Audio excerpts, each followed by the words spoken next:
Hi guys, I'm Michael. I'm Lindsay. Welcome to Bourbon with the Bransons. So today we're going to talk about Buffalo Trace Mashbill 2. So Buffalo Trace Mashbill 2 is their higher rye mashbill. It's where a lot of the kind of flagship bourbons that Buffalo Trace makes are. I say that all of them seem to be flagship bourbons right now, but it's where like Blanton's, a lot of people have heard of Blanton's, and there's a huge hype, and I'm even wearing a Blanton's gold shirt right now.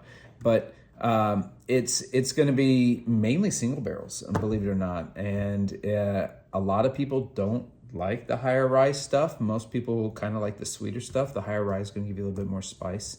But let's go ahead and hop right into some of the offerings that Mashbill 2 provides. Already talked about Blanton's, so this bottle's on its way out. It's one of the best bottles I've ever had of Blanton's. They're single barrel, like I said, so each one's a little different. Sometimes you get one that's more on the sweet side, and sometimes you get one that's real spicy. I've had some that are a little bit oaky. I've had some that are even pretty tannic, like bitter.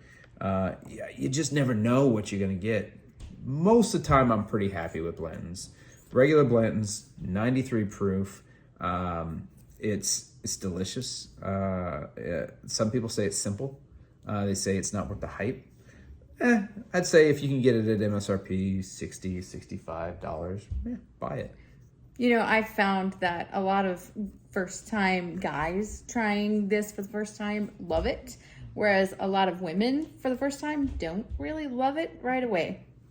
Yeah, it's kind of a quintessential spicy bourbon. And when I say spicy, I'm not talking about like super spicy. I mean, it's got enough rye to give you a little bit of bite, but it's got some caramel in there too, a little vanilla. The gimmick is the bottle shape, right? And the little toppers. I don't know if you can see, but right here, it's not focusing, but right there's a letter by the back hoof of the horse. And the letters spell out Blanton's. You collect all of them, you send them into Buffalo Trace, they mount them on a barrel stave and send it back. It's like Pokemon, right? But at the end of the day, that's a cool little thing. You know, we have some in the bar back here behind us, but that's not what it's about. It's about opening the bourbon and drinking it with your friends. Finding one of the letters you have that you've been looking for a year or two, or some people are really good and can get these really quick. I can't. I have a lot of them, but it took me about 2 years to get all the letters the first time. Now I have like multiple sets of letters in bags around the house, and I'm not even worried about it. Right, so that's all we're going to get into on Blanton's today. There's lots of different types of Blanton's out there. I can go into history on Blanton's. I can go in how it's not an American company, but we'll save that for a later video.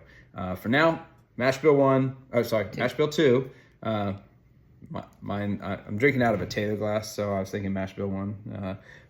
So Mashbill 2 is the first one we're going to talk about. We probably jumped the gun though, because we skipped the one that's a little bit lower proof. Most people don't know about this one. That's true. This one's a secret. Yeah, and I'd say a lot of bourbon guys probably don't really care for this one that much, to be honest. This is a great intro. Mm-hmm. It's a little bit lower proof, 88.9, so compared to Blanton's. Also single barrel, by the way, so every one you get is going to be a little different. But Hancock's President's Reserve should cost about $50, $60 a bottle. If you can find it. Usually more. So right now, I think most people pay about $100, $120 on this. I'd have to double check. I honestly... I haven't bought it in a long time. I have this bottle and I think a spare, and when I got them at MSRP, so I don't really pay attention to secondary because I'll never buy one of these on secondary. If you haven't had it, it's probably worth it. But once you have one, you'll probably never buy another one at that price. You'll probably wait for MSRP. 88.9 proof, easy drinker, tastes a lot like Blanton's. Just less of it. It little watered down, and a lot of people think 93 proof versus 88.9. There's not that much of a difference. It's a huge difference. In these two, there's a huge difference. Anytime you go below that 90 proof, it becomes very noticeable. Mm-hmm. Let's put it this way: Lindsay will grab this one for ladies that don't drink whiskey to introduce them to whiskey. It's a great starter, especially at the 88 proof, or 89 proof. It's not that bad. Yeah, so it's a good one. Also single barrel, also Mashbill 2. We're checking out if you haven't had it. Try it at a bar somewhere, maybe instead of buy a bottle. then if you like it, buy the bottle. But if you can find it at MSRP, I wouldn't pass it up. Some of the places, some of the store picks that I've seen come in like a bag. The ones that I have did not come in a bag. They just came as a bottle. All right.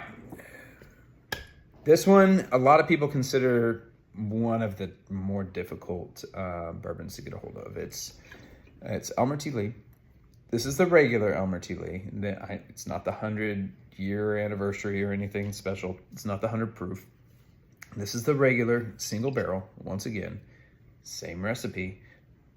This one compared to this one, 88.9 versus 90, they taste different. Okay. I don't know what it is, warehouses they age in, the levels they age, how long they age. Both these are supposed to be about 6 years old, so I'm not really sure what the big difference is, and I doubt it's the 1.1 proof that's different between them, but this one has a little bit more flavor. Lindsay thinks this is too oaky, which is funny because she doesn't describe this one as oaky in the same recipe. Which it's all about the age for me. It's all about what it absorbs from the wood and how that translates to the shine inside. Yeah. I don't get oak on this one. Never have. When she said oaky, I'm like, you're having a seizure. We got to go get you checked out right now, or a stroke or something. But, since then I've heard 3 other people describe it as oaky. So there's something there. I'm not picking it up. She's picking it up. Everybody's flavor palettes are a little different. I get a lot of toffee on this one. I don't get as much spice as I do on the regular Blanton's, but I get a lot more depth of flavor than I do on the Hancock Reserve. So it's kind of in between. This versus Blanton's. Personal preference. Is it better? No. Is it worse? No. It's different. Same recipe. It's just different. $34 a bottle MSRP. You'll never find it for that. If you do, call me up. I'm looking for some more. I'm half bottle down. But it's decent. It's good. Is it one I chase? No. Is it one that if I'm at an allocation sale and I have to pick between it and, I don't know, a Taylor or something else, would I pick this one? Yeah, probably, because I have a couple Taylors and I don't have a couple of these. And, it's one of those that you like to get out and share a pour with friends. And, it's good. And I recommend getting a bottle, but I wouldn't recommend paying the $150 that people are asking for it, or back during the big days, $300 people were asking for it. I don't know what it's going for now on secondary, but it's not worth it, whatever the secondary is. It is worth, $100 or less. If you can get one for $100 or less, buy it. Yeah. All right. This one holds a special place in my heart. All right. Holds a special place in everybody's heart. Rock Hill Farms. All right. Rock Hill Farms, same exact recipe. It's 100 proof. Okay. I think 100 to 104, 103 on Blanton's Gold proof is kind of where Mashbill 2 sings. Like, that is its sweet spot. 93 is good. 100 is way better. I don't know how old this is because they don't tell you. Tasting it, I'd say it's closer to the 8-year. It's got a little bit more wood on it than regular Blanton's. I don't know if they aged it in a lower part of the warehouse or a higher part of the warehouse. I mean, I'd be guessing just by flavor profile. It's nice, smooth, coats the tongue. I'd say it's a lower part of the rick house, so it doesn't age as fast, but kind of gets those nice layers on it. We describe this one. How do we describe this one? Buttery. Brown butter. If you've ever had brown butter on top of anything, this is how we describe it. We did a Girl Scout whiskey pairing not too long ago, and we paired these with the shortbread cookies because it just paired perfectly. Brown butter and shortbread. Oh, so good. The butteriness of those shortbread cookies in this, it was a perfect pairing. And we didn't even get an argument. No. We also paired something normal. I think it was the Penelope Architect. Yeah. With those so Penelope Architect also paired with it. But this, perfect pairing. This is one of my favorite pours. Very hard to find this bottle. What, $200 to $300 is secondary on this. You mostly $3, but I've seen it for $2. I think MSRP on this bottle is like $60. but I've never seen one for that. I think I paid $80 for this one. I don't know. If you can get this for under $200, I'd say buy it, especially if you haven't had it. Would you buy a second one at that? Depends on your flavor profile. Maybe, maybe not. All right, now we're getting fun. Ancient Age is also Mashbill 2. You're probably used to seeing it like this. Big old jug, all right? Plastic jug. This is a mixer, all right? And it's a great mixer. It mixes really, really well. It's got enough rye to stand up in an old fashioned. It's got enough rye to be, good with lemonade. It's good with sweet tea. Anything you would use bourbon in, this will stand up. And then they have their high end of Ancient Age. Your hip pocket flask here.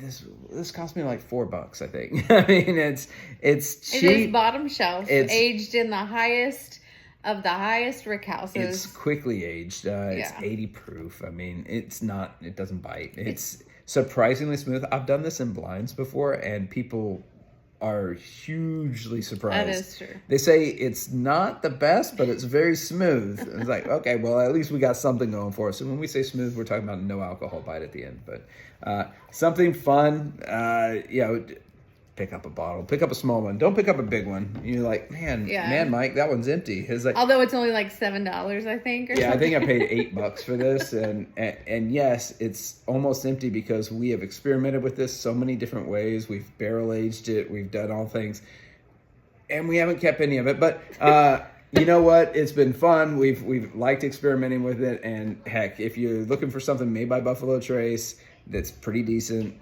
for the price, this is it. This big one's also 80 proof. It's blended whiskey. But all right, we're gonna go ahead and go on that because we probably bored you to death in the 10 minutes we've been going. But until next time, cheers.